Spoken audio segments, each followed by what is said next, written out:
Okay, zurückspulen, damit das Sinn ergibt. Offizielle Mercedes-AMG Meisterschaft. 714 Fahrer, Spa der AMG GT3. Nur die besten 36 kommen weiter. Vor ein paar Tagen 4 Zehntel langsamer als die Top 6. Gleiches Auto, gleiche Strecke und ich komme nicht ran. Im Gegenteil, das Feld wächst und ich rutsche von Platz 25 auf 27. Ja, die falsche Richtung. Und dann ändere ich eine einzige Sache. Nicht am Auto, an mir. Und ich springe 10 Plätze nach vorn. Klingt nach Clickbait, ich weiß, ist es aber nicht. Und du siehst gleich, wie ich in dem Moment ausflippe. Also bleib dran. 17. Kurz zu mir, wenn du mich nicht kennst. Ich bin 31 und bin seit 3 Jahren im Simracing. Mit 28 angefangen als Hobby neben dem Job. Kein E-Sportler, hatte ich auch nie die Zeit dafür. Aber ich liebe den Wettkampf und ich will wissen, wie weit ich komme, wenn ich alles aus mir herausquetsche. Deshalb versuche ich mich für die offizielle Mercedes-AMG Motorsport Virtual Championship zu qualifizieren. Was für ein Zungenbrecher. Und wir fahren auf Spa. Und Spa verzeiht dir gar nichts. Zurück zum Problem. 4 Zehntel hinter P6. Und ich habe alles Mögliche beschuldigt, nur nicht mich. Die Traktionskontrolle, die Reifen und natürlich das Setup. Ich habe die ganzen Tricks durchprobiert. Die TC kurz wegtoggeln, Bremsbalance verstellen und die Reifen perfekt aufwärmen. Das bringt alles ein bisschen was, aber dann ist auch Schluss. Ich habe da rundentechnisch mein Minimum erreicht. Und die 4 Zehntel, ja, die sind immer noch da. Und während ich mich 100 Runden lang im Kreis drehe, wird das Feld größer und schneller. Ich falle zurück von P25 auf P27. Das nervt wirklich. Und es sind nur mehr 9 Plätze und ich bin raus. Also mache ich das Einzige, was hilft. Ich lege meine Runde über die von jemandem, der es kann. Aris Memovic auf P6.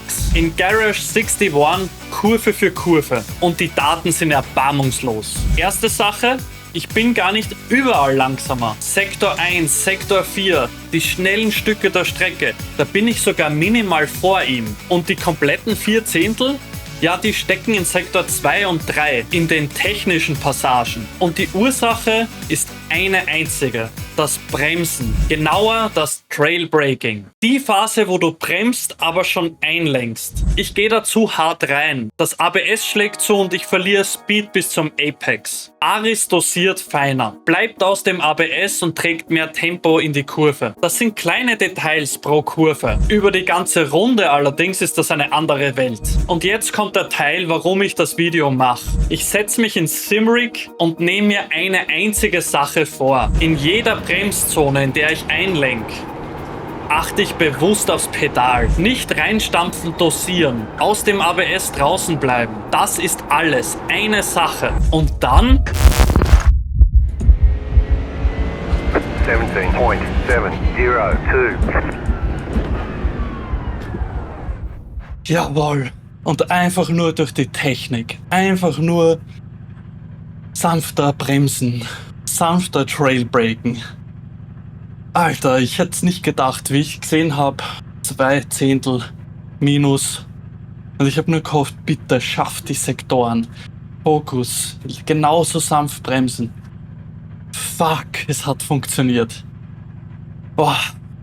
Nach Sektor 2 war ich 2 Zehntel schneller als meine beste Runde. 2 Zehntel, das war ein Purple-Sektor. Also mein bester überhaupt. Und es hört nicht auf, nach Puchon war ich immer noch vorne. Am Ende minus 1,5 Zehntel. Meine absolute Bestzeit. Und damit von Platz 27 auf Platz 17. 10 Plätze. Mit einer einzigen Sache, auf die ich vorher nicht so detailliert geachtet habe. Jawohl. Und das ist der Punkt, der mich echt umgehauen hat. Es war nicht der Reifen, es war nicht die TC und nicht das Setup. Es war ich, meine Technik. Und ja, im ersten Moment ist das ein Schlag. Und dann merkst du, das ist die beste Nachricht überhaupt. weil Technik kann ich ja trainieren, Runde für Runde verbessern. Ein Reifen, der nachlässt, den interessiert das nicht. Aber sauberer Bremsen, das liegt komplett bei mir. Also ich bin noch nicht am Ende. Aris war 4 Zehntel vor mir. 1,5 habe ich geholt. Der Rest ist noch drin, das spüre ich.